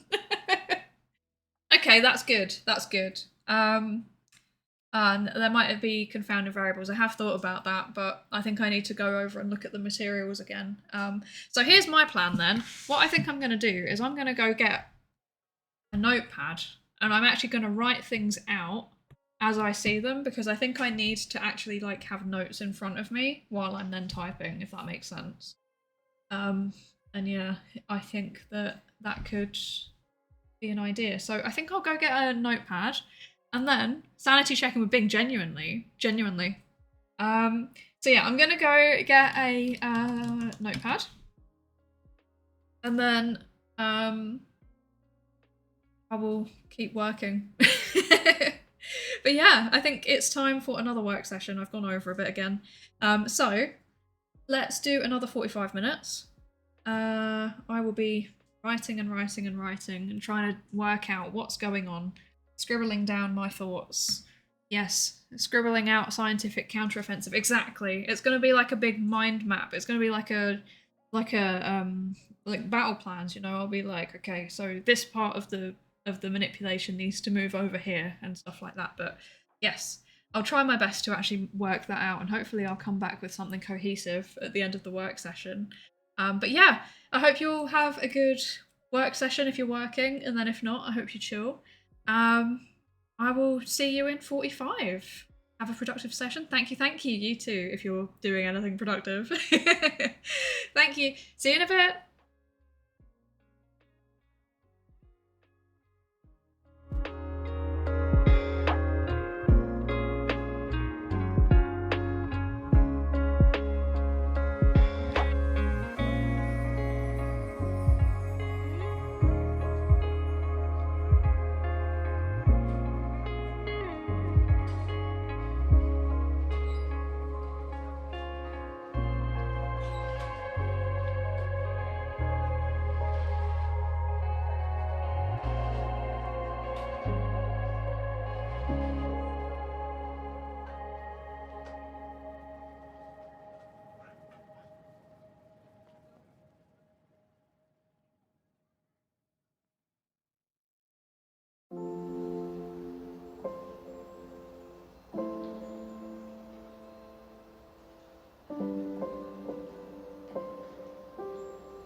back.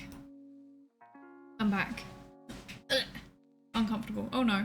Okay, I'm comfortable now. It's good. It's good. We're all good. We're all good. Hello. I have returned. Let me.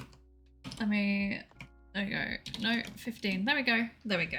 Hello, Orange Boy. How are you? I hope you're good. I hope you're good. And also, hi-fi if you're still here. I don't know if you're still lurking. If you are, hello. Nightmine's running off to do an errand on the next Pomodoro, but hopes to be back for the tier list or food guesses. Am I really that predictable? Am I that predictable? Look, I just love Foodguessr. What can I say? It's fun. I enjoy it. Has it been 45 minutes already? No, it's actually been longer. It's actually been 55 minutes because I extended the timer. I extended the timer secretly. Yeah, I extended it by 10 minutes. Yeah, I know, it went really quickly. So I was very deep into my thing, trying to work out what's gone wrong. I don't know if you can see, but I now have about 3 pages of writing, which is a good sign. That's a good sign. I'm aiming for about 4 to 5, I think.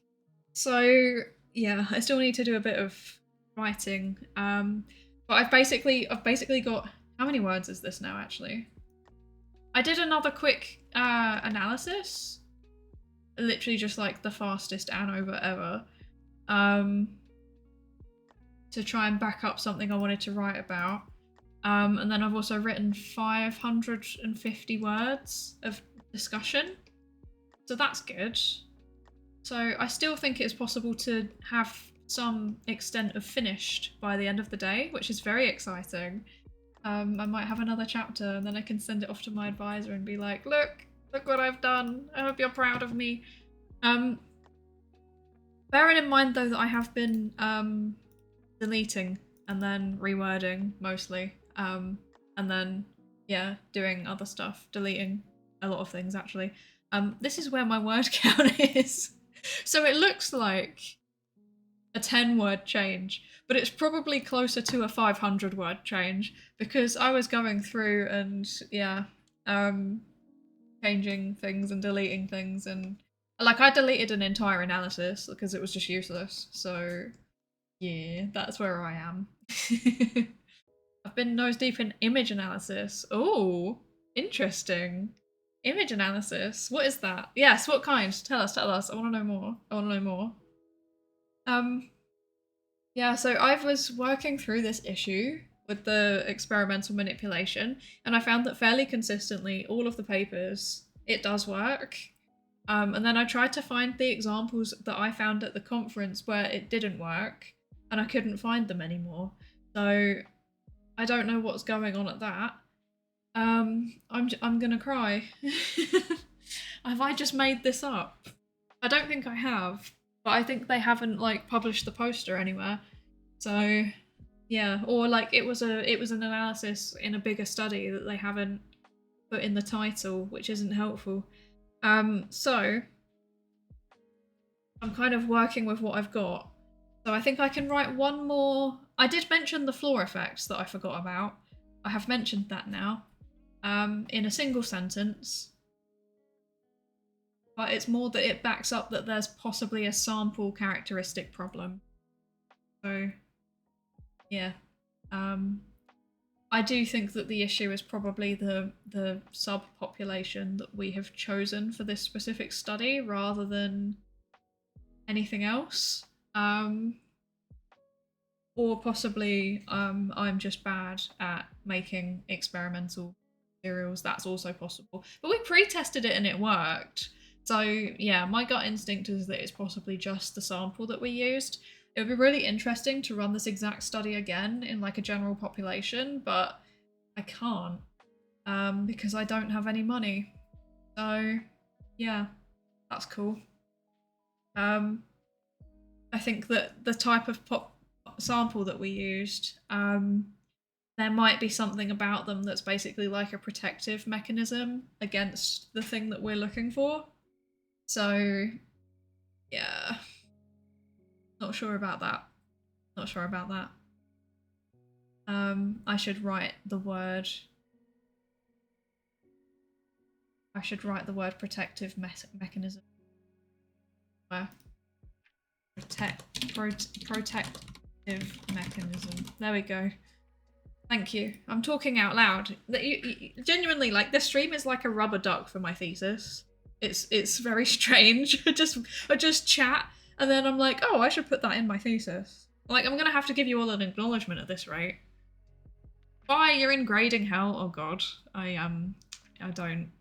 I don't envy you. I have not been in grading hell for a long time, and I don't intend to be back, frankly.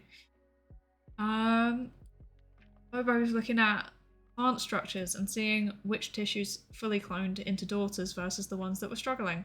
Okay, I know nothing about, like, that, so I'm just gonna let you two have your conversation and not understand what you're talking about. You look at the phenotype and compare it and see which ones responded appropriately. Ah, interesting. So, are you just doing selective breeding? Is that basically what you're doing? It's just the Mandela effect. It genuinely feels like that. Like, I sit there and I'm like, I swear somebody told me this at a conference, and then, like, I just can't find any evidence of what they said. And it's like, their source was, it came to me in a dream. Genuinely, like, how am I meant to work with that?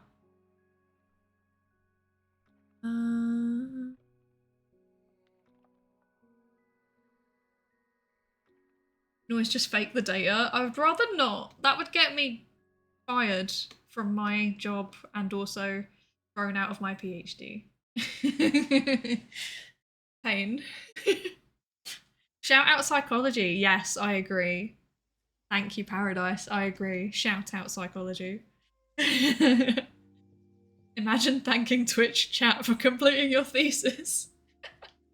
Genuinely, I'm gonna have to. Like, I'm gonna have to put it in the acknowledgements.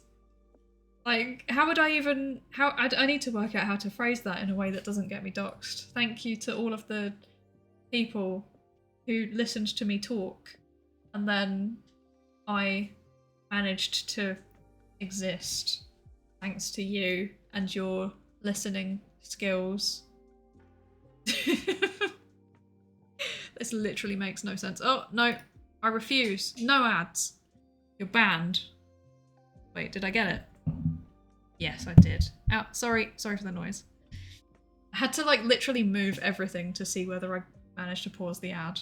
There's no ads when we're on a break. This is not allowed. Not allowed.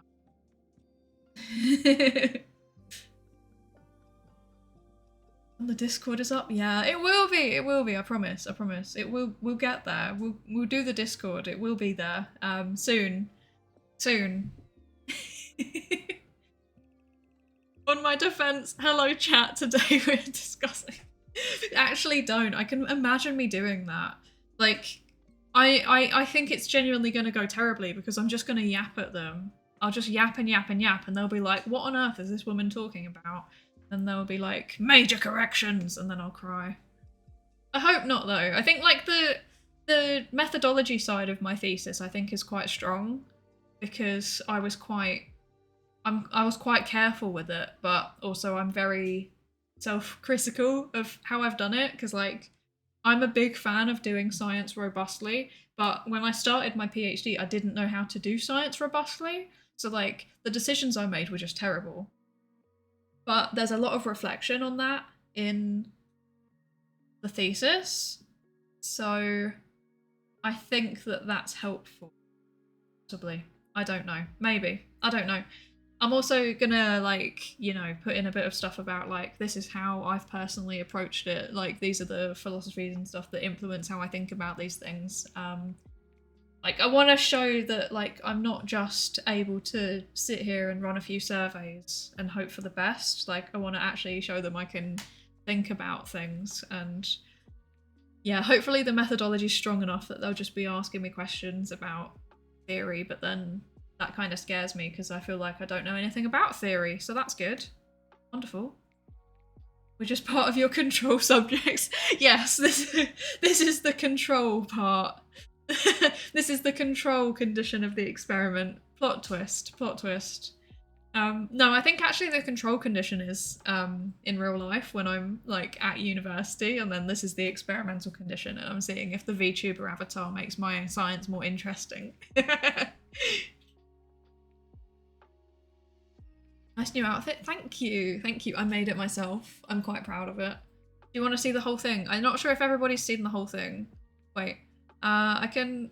Let me put this away. Oh! I'm cut off! I'm dying! That's not allowed. Where am I? Which one's me? That one's me. There we go. There we go. I'm not dying anymore. You saw nothing. Let me also make this a bit bigger. Right. Oh!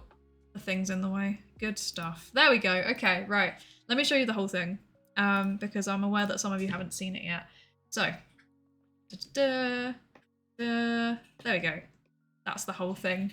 This is my whole, excuse the weird dance that I do. I don't know why. There's like a rigging issue or something. But yeah, this is the whole outfit. What do you think? I hope you like it. I hope you like it. I have no idea what I'm doing. Actually, I just realised if I can go in the corner like this and be tiny. I could just stay here like this and be tiny. There we go. Okay, I fixed it. I can zoom back in now. I can zoom back in. There we go. Oh, there we go. Okay, fixed. Back to normal. Back to normal. Hello, son. Hello. I hope you're good. How are you today? Hope you're doing well. No ad break. Stop. Go away. We don't want you. You still have the manipulation strength to check and floor effects. Yes, just about. Just about. Just about, although I am losing it. So the sample giving you not the results you were looking for, but wouldn't getting a new sample invalidate your p-value. So I actually ran this one twice because the first study didn't give me the results that I was looking for, and then the second study didn't either. So like I replicated it in a slightly different sample, and it still didn't. But I think that there's one thing that is shared between both of the samples, which explains my results. And I would love to run it in a third sample, which doesn't have that one thing, but I can't. Because I don't have any money. So, such is the life of an academic. Science be like that. We did one-on-one counselling with juvenile delinquents. It was fun and scary. That's so interesting. What was it like? Well, I guess fun and scary, but yeah, how did you feel about it? I think stuff like that, I think is really cool and really important, but I'm so bad at like talking to people and then being functional afterwards. I get so tired. So tired. Psydere, a flashing dance. It's not a flashing dance. It's a play suit. I can't flash anyone. Is my model inspired by curry suit? It actually isn't. Any of the similarities are a genuine, what's the word? Coincidence. It's a genuine coincidence. That being said, once I'd finished the model, I was like, yeah, actually, hang on, I can kind of see a similarity here.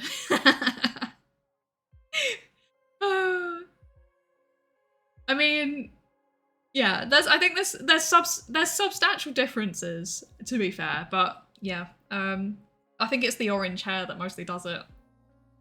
And the scientist vibes. I'm not a tsundere though. I'm like the opposite. If I appreciate someone, I just say it. I need to finish Steins Gate, actually. We need to finish that at some point, because I've left it for so long that I haven't forgotten what happened, but I feel like it'll be weird to like just suddenly jump back into it. But then I don't want to start again because it's really long. So yeah, we will do that at some point. Please don't forget about the Steins Gate playthrough. We will finish it. They were surprisingly chill. You know, actually, that doesn't surprise me. Normally, if you just talk to them like they're actual people, then it's all good. Yeah. Normally, it's just nice to be interacted with as a normal person. Yeah. Okay, so we are getting to the end of the chat. the chatting time. We are getting to the end. Breaking news, children are people. I don't believe it. I don't believe it. I refuse to believe it. But yeah, it's time to go into another work session, unfortunately. I need to do another one. I'm determined to finish this. I will finish most of this in this work session, and then I can just go through and add in references and like copy and paste in a few things that I need to paste in, like hypotheses and stuff. If I can get, wait, how many pages have I got? One? I've got like, okay, roughly 2 pages of discussion. If I can get it to 4, which I think I can, if I just focus, then we're all good. Some did actual heinous crimes, but some were framed? What? That's wild. Yeah, it's pretty normal that you're not allowed to talk about their crimes with them. Unless you're doing like actual therapy about what they did. It's normally better to not. Okay, so I think with that, it's time to go to the work session. So we'll do another 45 minutes and then we'll come back, and let's be honest, by that point we'll probably just end up playing Foodguessr. Or should we play Foodguessr now? Hang on a second. See, I could finish this off stream, but then we wouldn't have the celebration together. But then it might take me longer than the 45 minutes anyway. So, we do. What should we do? Work now, then play Foodguessr. You're in a flow. This is true. I am in a bit of a flow. This sounds like a good idea. Okay, right, let's do that. Okay, we'll do a work session. I might cut it short if I finish or if I get bored. And then, yeah, we'll play some Foodguessr as always. And then head out somewhere. Well, I can already tell you where we're going. We're gonna go see, we're gonna go raid Teu today. Yeah, that's the plan. So, let's go and do some work, another 45 minutes. If you're working, good luck. Be productive, you can do it. I will do my best to finish this. Let's go.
I'm here. Hello. Let me put this away. Hello, everybody. How are you all doing? Right. Here is my important update. My word count is now this. There you go. 9,944 words. That is really something. That is really something. Goodness gracious. Okay. We're doing alright. We're doing alright. Doing alright, I think. I think. Oh dear. Oh dear. Welcome back. Thank you, thank you, thank you. I think I have a horrible feeling I have a fair bit of lag on my stream. Because I was watching myself, I was testing it, and I was like moving like this, and then I was like waiting for it to happen, and I think there was about 3 seconds in between. So yes, that's what I'm working with today. Anyway, the good news is that I finished my discussion. So now I literally just need to go through and add in references and hypotheses where they're missing, because I have a tendency to forget about those even though they're very important.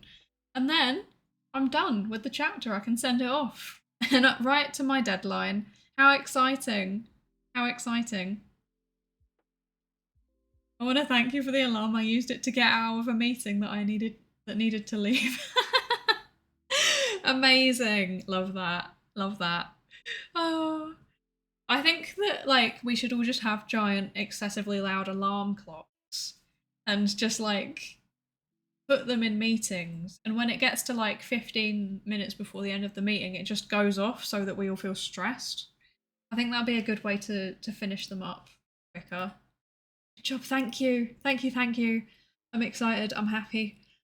So I have closed my thing because it's time for me to stop. So here's what I'm thinking. Here's what I'm thinking. Where am I going? If I go over here, is this going to be a problem? No, it's not going to be a problem. Okay, good. Good. Okay, so here's my thinking. It's Foodguessr time. Oh dear. It's Foodguessr time. And then we can go and, oh my gosh, I'm blinded. I can't see anything. And then we can go and see Ayu's debut, because I'm very excited to see it, actually. I want to see it. Okay, let's see. I want to do... What am I doing? I've forgotten how to function. Oh dear. Let's do that. And then we'll do this. Yes, that's it. That's the one. And then... Why am I always struggling? This is really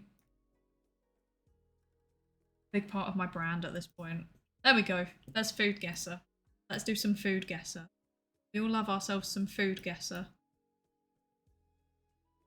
Hide that. There you go. And hide that. There you go. That's a bit more... Yes, that's a bit nicer to look at. There we go. Right, it's Foodguessr time. Everybody's favourite time. Why is this like a part of my brand now? Why is Foodguessr part of my brand? Okay, it's whatever, it's whatever. Okay, right, let's do it. Let's do it. Let's see what today's things are. New game. Let's do it. What have we got? That's just meat. Oh, wait. What? Oh. What? Where's the food? It's just some guy. What's going on? Where's the food? Okay. Okay. Humans, yummy. Yes. Brains, yummy. Well, it's slices of meat. Is this just what's it called? Oh, Korean barbecue? Maybe. See, I was instantly thinking the Japanese one. The what's the word? Yakiniku? Is that it? Is that the word? I don't know. See, because it says it's seasoned with meat. Well, it's not seasoned with meat. It is meat seasoned with soy sauce, sake, mirin, sugar, garlic, and sesame oil. So I think that it's yakiniku because that doesn't sound particularly Korean to me. That's my opinion. Seasoned with meat, exactly. So I'm gonna go Japan. I'm sticking with my weeb senses. Yes. Oh wait, they're both valid. They're both valid. I didn't know that it's still yakiniku in South Korea. Surely it has a different name. Surely. Surely. Ah, it can be both. Okay, I've learned something today. I guess Korean barbecue and yakiniku are basically just the same thing with different seasoning then. This makes sense. This makes sense. Yakiniku is a Japanese cuisine with bite-sized slices of meat, usually beef, pork, or chicken, are grilled over a charcoal or gas flame. The term translates to grilled meat. Yes. It's said to have originated in Korea in the 20th century before being introduced to Japan after World War II. The dish became popular in Japan due to its interactive and social nature, where diners grill their own meat at the table. It's typically served with different dipping sauces, including soy sauce or sesame sauce, and various side dishes like rice, kimchi, and pickled vegetables. I've learned something today. I didn't know it was originally from Korea, but that does make sense. That does make sense. Oh, there was actually food in the end. Why did it just zoom in on him? That's a bit strange. Do you just sit around reading Japanese food menus like earlier in your spare time? I do not, but I'm a weeb, so I've been to a lot of Japanese food places. Yes. I'm a shameless weeb. It's neat and the places are nice. Yeah, see, I've never done it because of obviously the central emphasis on, you know, meat. But, you know, if there was like a vegetable or like tofu or, well, you know, fake meat yakiniku place, I would 100% try it. But I don't think that that's going to be a thing that I will ever find. Yeah, I think that's probably a bit too niche. They even have a thing where you store your coat so it doesn't get the smoky meat smell. That's so good. That's so smart. That's very big brain. I'm glad they do that. Okay. Ouch. Pretend you didn't hear that. Next round. What have we got? Or some kind of thing all together. Lamb, onions, potatoes, and spices. It's like, it's almost like curly fries, but like, not. It's like curly fries, but all fried together. Interesting, interesting. I've never seen something like this in a giant pot. I can, well, I mean, it's lamb specifically, so that's also quite, yeah, very specific. But like the concept of just like random things fried together like this with like chips and spices, that's a thing in a lot of places, I think. Like Ireland has its own version. What smoky meat smell is half the fun. I'm not a fan personally. Not a fan. And the chairs. Ah, I've seen the ones where it's under the table, where there's like a slot for you to put your coat in under the table. That's pretty cool. But it kind of scares me because like I come from a place where every table ever has got loads of chewing gum underneath it. So yeah. I instantly jumped to some Caucasian cuisine. Could we try Azerbaijan maybe? It does kind of look yeah, it does look like Caucasian-y. Is Caucasian the right word? Caucasy? I don't know. No, wait. Azerbaijan. Let's go with that. Warm. Okay. Oh, it's southeast. Southeast of Azerbaijan. Interesting. Interesting. Reminds me of the Middle East places that my colleagues took me to. Yeah, it kind of does look like that, doesn't it? It does have that vibe. Throwing everything into a pan and frying is classic to use yesterday's dinner. Exactly, exactly. This is like the main way to use up leftovers. It's very good. Hello, Doc Rex. Welcome in, welcome in. We're looking at food. We're trying to work out what the food is. Also, I've just noticed that things are slightly weirdly cropped. Wait, there we go. Now you can see the full score. Now there's not a horrible bar at the bottom. There we go. I fixed it. It's all good. We fixed it. Ah! My background! How did I just move that? What the heck? Okay. That shouldn't have moved. There we go. Let's bring this down. There we go. Perfect. Okay.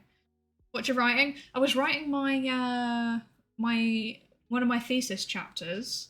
And then I finished it pretty much. I just need to add in references and a few checks and then I'm done. So that's exciting.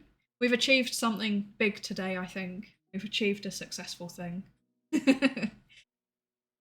Kazakhstan? Afghanistan? Maybe, maybe. It says southeast, so I'm leaning towards Afghanistan area. Although that might be too far, but we'll try. Oh, borders. North of Afghanistan. Oh god, geography. Iran? Maybe? Is that north? No, it isn't, is it? That's west. Um, oh, I'm trying to think. Is it like Uzbekistan? Is that north? Let's try Uzbekistan.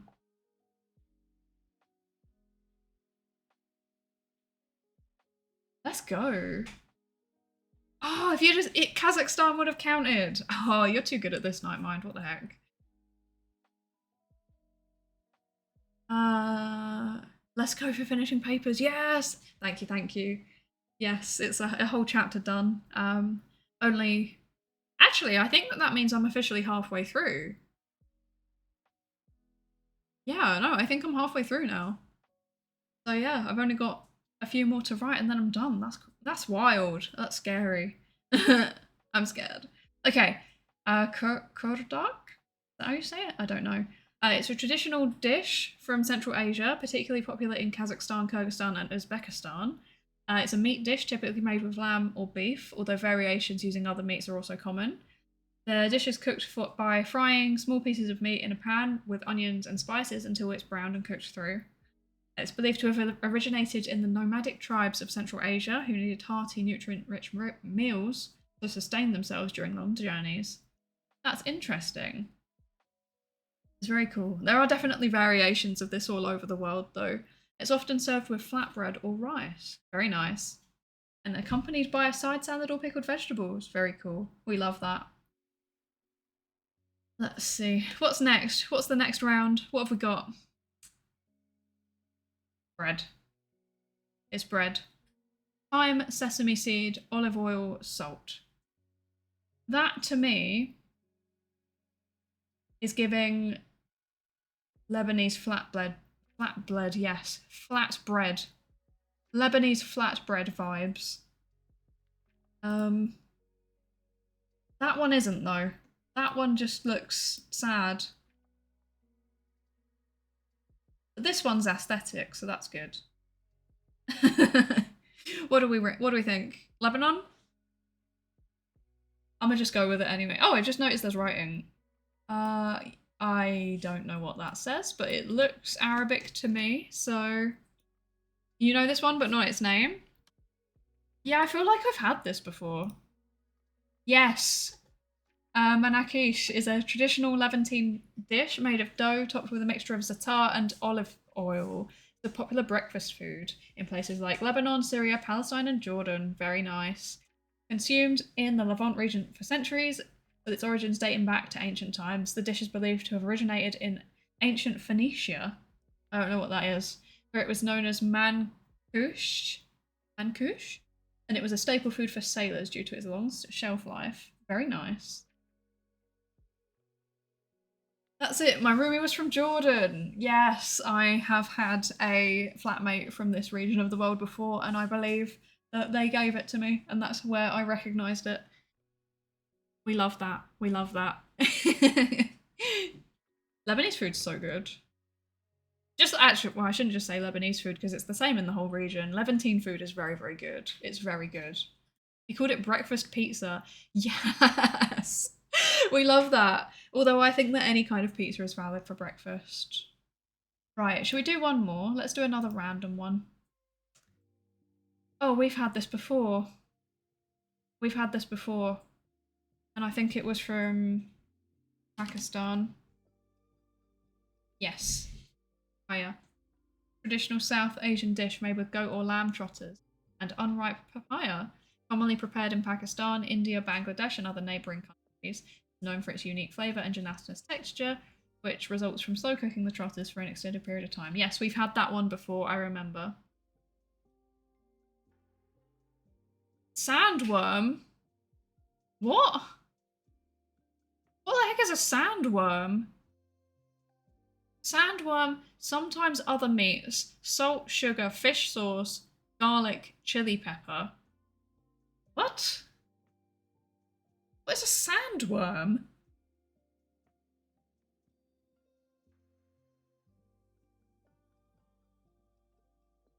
Eh? Spice must flow, yes. Muad'Dib? I don't know what that is. I don't know what that means. What is sandworm? I don't have a clue. I don't have a clue. I'm trying to think of where I don't know much about the food of. And it's overwhelmingly Latin America and then like Asia that I don't really, and well, actually no, like parts of Asia, parts of Latin America, and then parts of Africa I really don't know much about in terms of their food. I think Europe I'm fairly covered, and this does not recognise, I do not recognise this as European. June, it's a June reference. Is it a June reference? I wonder if sandworm is actually a thing or if this is genuinely just a June reference. That would be funny. Tempted to go to Morocco. Yeah, I've heard good things about their food.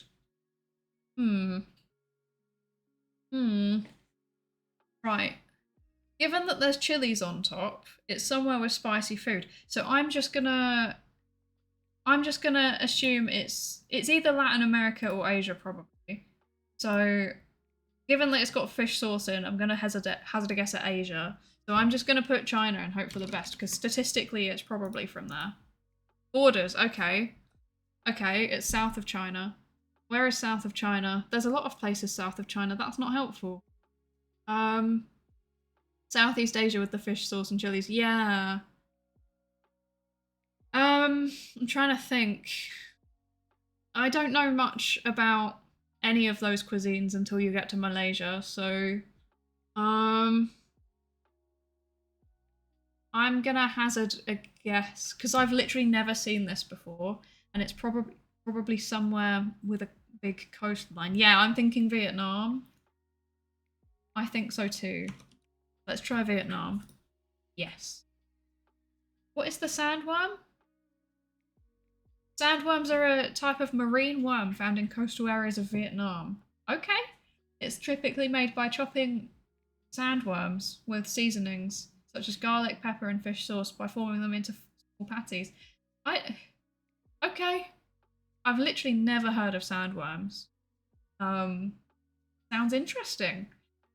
This is considered is high protein and considered a delicacy in Vietnamese cuisine. That's interesting. Okay. It's a popular street food in coastal cities like Haiphong and Da Nang. I've probably said that completely wrong. I'm so sorry. It's known for its unique flavour and crunchy texture. Oh, it's crunchy. I'm not sure how I feel about that. Not sure how I feel about that. Yeah. I don't know if... Well, no, I wouldn't try this because it's got an animal in it, but yeah. Sounds funky. Try it if you eat that.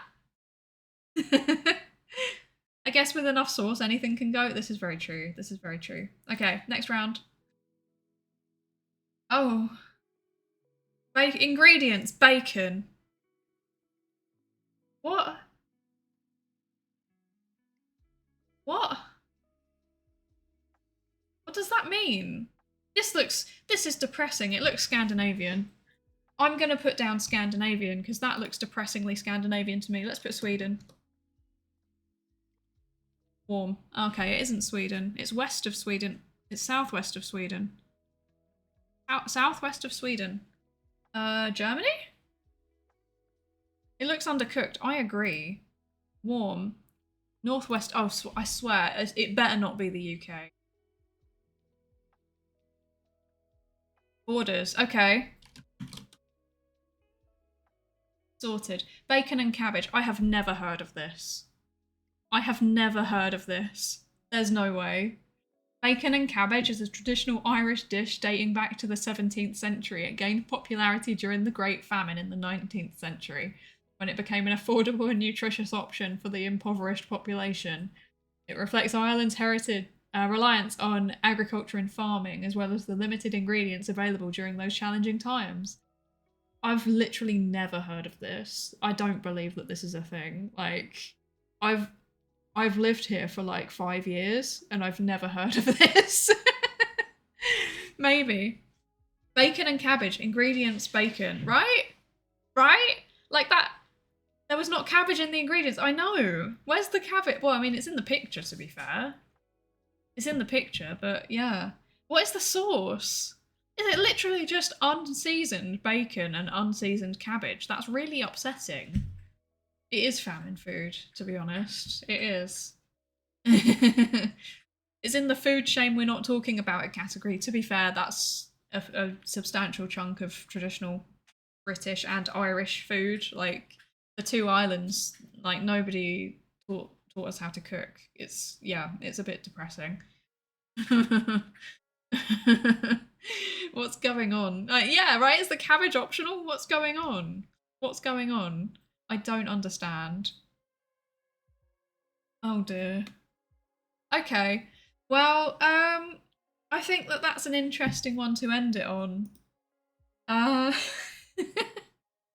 love how, like, as you get, like the one geographically closest is the one that I couldn't do. So that's good. Wow. Wow. That was really something. That was something, and I'm upset by it. And I'm going to pretend I never saw it because I don't like it. Oh dear. Okay, so on that note, shall we head out? Shall we go and say hello to our friend? For those that don't know, I've already declared it, but I'll say it again. We're going to go and raid Tayu, because Tayu's doing a debut today, and I want to go see Tayu's debut. Our good friend Tayu, who turns up regularly in stream.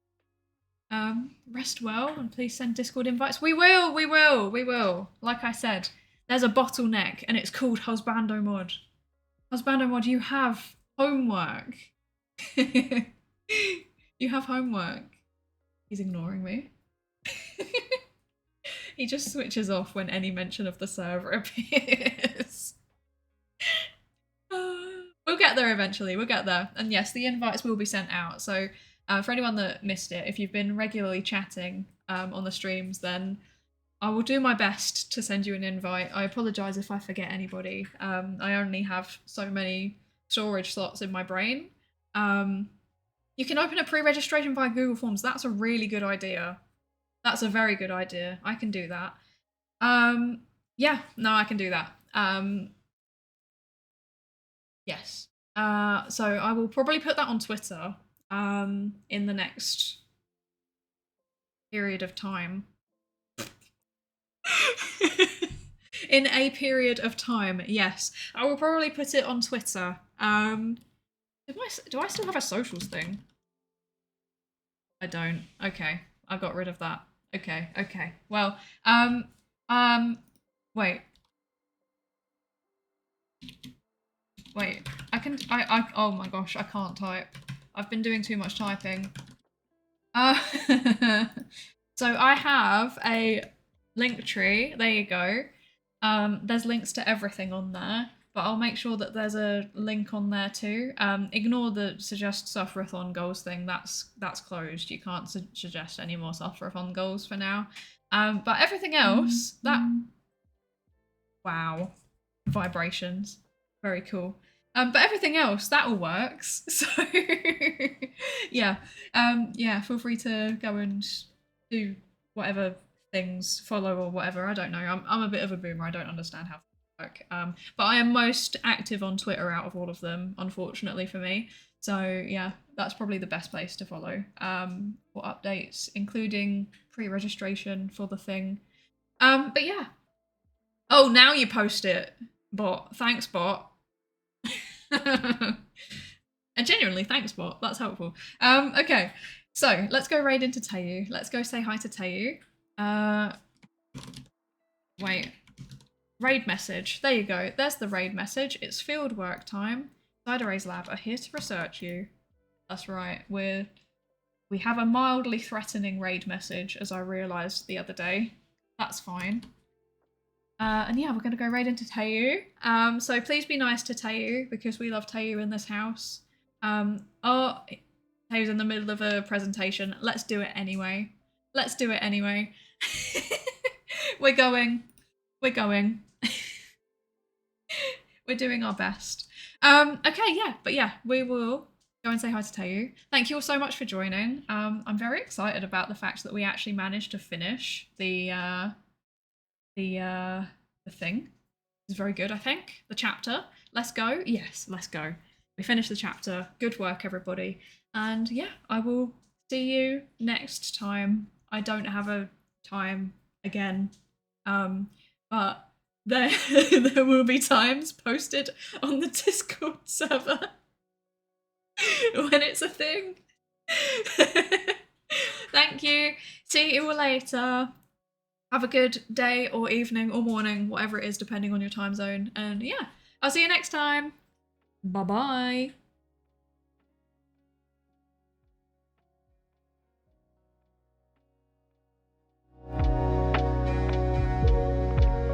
These moments where you can see that people outside of your periphery. Psydere!